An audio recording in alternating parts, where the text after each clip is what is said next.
Hello everyone, today I'm bringing you a movie. The most terrifying American horror film. Scary stories to tell in the dark. The film is adapted from one of the world's top 10 banned books. The horror atmosphere reaches a qualitative leap. Strongly recommend watching it with your unlucky friends. The story begins in 1968 in the town of Mill Valley, Pennsylvania. It welcomes the annual Halloween. That night, a group of thrill-seeking youths gather to explore a haunted house. Legend has it that 100 years ago, the Bellows family lived here. They were the founders of the town, operating a paper mill here. That's how the town got its name. But their daughter Sarah was a freak. She suffered abuse from her family and was locked in a dark room, forbidden to go out. Later, she told scary stories to children through the wall. However, the children who heard the stories died mysteriously. This caused panic and anger among the town residents. In the end,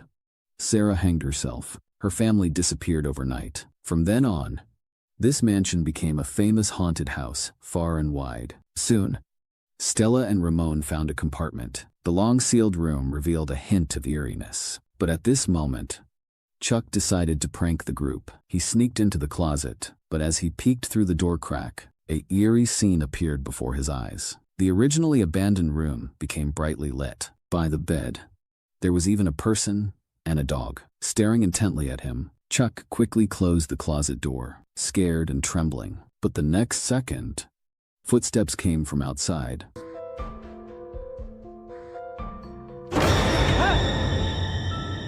Fortunately, the person who appeared was his companion, Auggie. But the scene just now, Chuck was sure he saw it clearly. He realized the seriousness of the problem. He hurriedly called Stella and the others to escape quickly. However, in the compartment, at this time, Stella accidentally found an old book. She was surprised to discover this was the legendary Scary Stories written by Sarah. It said that people who hear the stories will die. Stella, knowing the legend, was unusually excited. But at this moment, a gust of demonic wind suddenly struck. A strong knocking sound rang out. It turned out to be the school bully Tommy and Chuck's sister, Ruth. She didn't want Tommy to prank them in this environment, but Tommy didn't want to miss this good opportunity. The next second, along with his girlfriend, he kicked them in with one foot. He pulled up his pants and denied everything. After locking them securely, he left triumphantly. It seemed the group was in a crisis,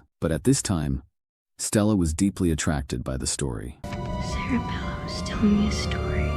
As soon as the words fell, the dark forces seemed to be summoned, beginning to stir. At this time, an unexpected scene occurred. It actually helped open the door for them. This seemingly kind act was actually brewing a conspiracy. Back home, Stella secretly brought the book back. She couldn't wait to open it and check. At first, everything was normal, but after flipping a few pages, the rest were all blank. As Stella patiently checked, the story on the last page was very strange. It actually wrote about the school bully Tommy. The bright red writing looked like it was just written. As Stella felt very puzzled, on the other side, Tommy had just returned home. His mother knew he was out fooling around all day, so she punished him by sending eggs to the neighbors. Then Tommy wandered to the cornfield, by the way, venting the anger from his mother on the scarecrow nearby. Soon, Tommy got his retribution. Walking along, the scarecrow appeared in front of him again. This time he didn't care, and chose to continue forward. Not long after, the strange scene appeared again. This time, the tied scarecrow had disappeared. A bad premonition surged in his heart. The cornfield began to creak. Tommy wanted to leave this troublesome place quickly, but unexpectedly, the next second, this creepy scene scared out of his wits. Tommy jumped up and ran, but he hadn't gone far when he tripped over a pitchfork on the ground. Watching the scarecrow approach, step by step, Tommy grabbed the pitchfork nearby. Just as the scarecrow got close, he raised the pitchfork and struck hard, but the thing wasn't afraid of physical attacks at all.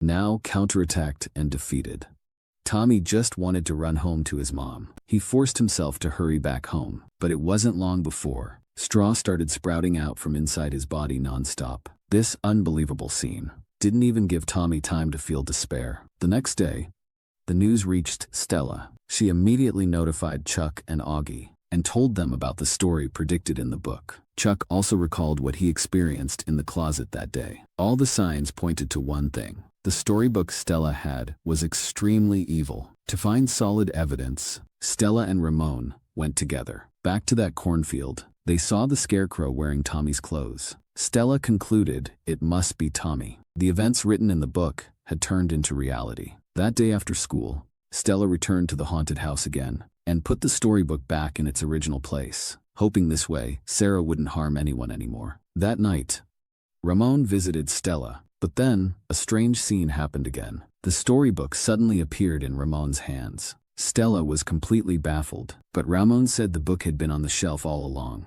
Stella nervously took the book back and seriously told Ramon she had returned the book to the old house just an hour ago. At that moment, a bad premonition surged in her heart. A new story was being written, and the protagonist this time was Auggie. Stella wanted to tear it up immediately, but no matter how hard she tore, the story didn't stop at all. Stella was terrified. She immediately picked up the phone and called Auggie, telling him that the storybook was writing about him. It said a monster was searching for its missing toe. At first, Auggie didn't take it too seriously. He was eagerly tasting the delicious food in the pot, but soon he noticed something was wrong. The next second, a toe came out of his mouth. This extremely disgusting moment made Auggie vomit uncontrollably. Then came a series of footsteps. The horror story from the book was coming to life bit by bit. Auggie huddled in fear in the corner. But the next second, a voice asked, "Who took my toe?" Terrified, Auggie rushed back to his room. At that moment, a creepy figure appeared in the hallway, walking with relentless steps, slowly approaching Auggie's room. With nowhere to run, Auggie hid under the bed. Soon the bedroom door slowly opened. Auggie was so scared he almost wet himself. But after waiting a long time, there was no movement around. After hesitating for a while, Auggie decided to crawl out to check, but there was nothing on the bed. Yet unexpectedly, the next second,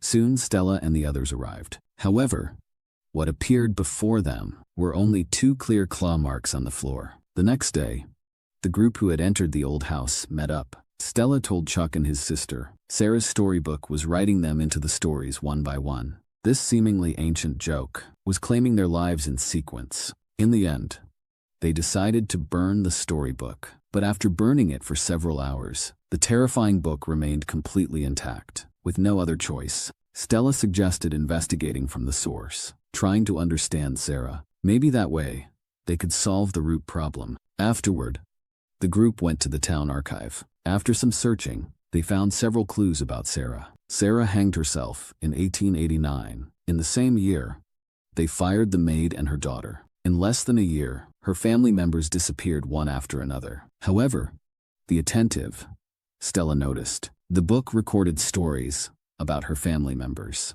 rather than saying they mysteriously vanished. But just then, the book started writing a new story again. This time, the protagonist was Chuck's sister. She was preparing for a stage play and had no idea what was coming, but a strange pimple appeared on her face. To avoid ruining the performance, she went to the bathroom to deal with it. At that moment, a dark shadow quietly approached. The next second, a hair grew out of the pimple. She instinctively tried to pull it out, but that thin hair started moving. Then a swarm of spiders crawled out from inside.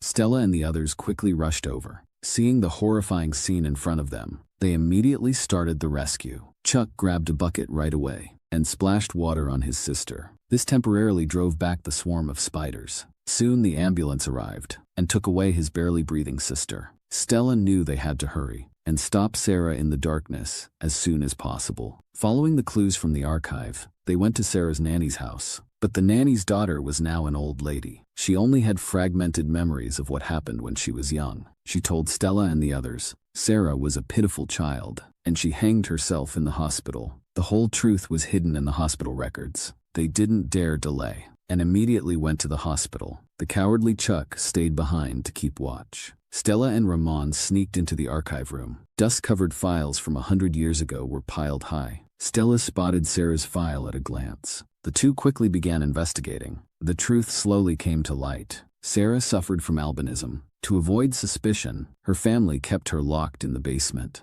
They tortured her nonstop. They even subjected her to electric shocks. Those so-called children who died were actually killed by toxic gas leaking from the paper mill. To protect the family's reputation, they pinned everything on Sarah. In the end, Sarah's heart turned to ashes, and she hanged herself in the hospital. Before they could feel any sympathy, Sarah's notebook started writing another story. This time, Chuck became the protagonist. A low, deep voice echoed in his ears. Chuck wanted to run away, but the next second, the lights suddenly turned red. A monstrous figure appeared at the end of the hallway. It was fat and bulky, walking with merciless steps. Slowly approaching Chuck, Chuck turned and ran in terror. But no matter which way he ran, the monster appeared in every direction and kept getting closer. The next second, he was completely surrounded. Soon the monster gave Chuck a crushing hug, then stuffed him into its own body. Before long, Chuck merged completely with the monster. Stella and the others arrived too late. All that was left on the ground was Chuck's favorite pen. People had been disappearing one after another lately. This finally caught the police's attention.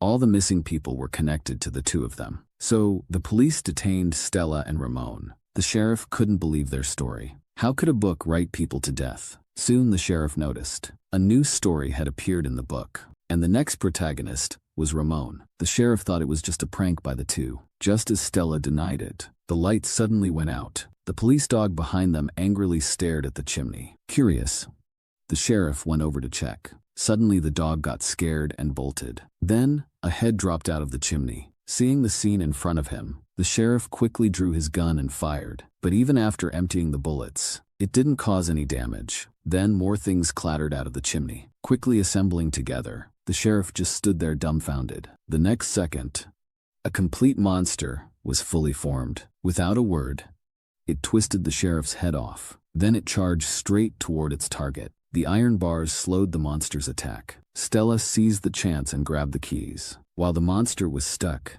the two escaped. They knew the monster would catch up eventually. They decided to split up. Stella took the book back to the old house. To use the truth and make Sarah stop, Ramon drove the police car to lure the monster away. With that said, the two split up. As expected, the monster soon broke out and chased after Ramon. But this was just a delaying tactic. The monster leaped onto the hood in one jump. Ramon had a quick idea. He slammed on the brakes, slamming it against the front of the car. He seized the moment and rammed straight into an oncoming big truck. The monster was temporarily pinned. Ramon quickly jumped out of the police car to find Stella. But soon the monster broke free again. On the other side, Stella had already reached the old house. She shouted into the empty room, revealing the truth she had uncovered. Soon she got a response.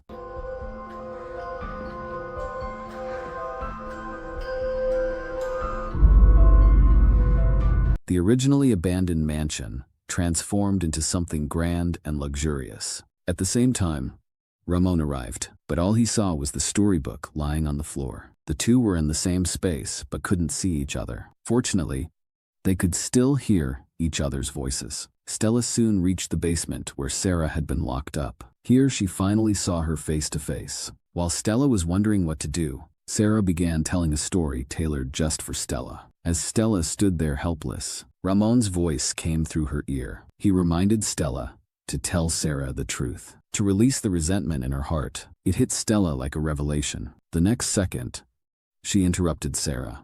No. It's time that you hear a story, Sarah. You were a victim. Now you turned into a monster. The one that they said you were.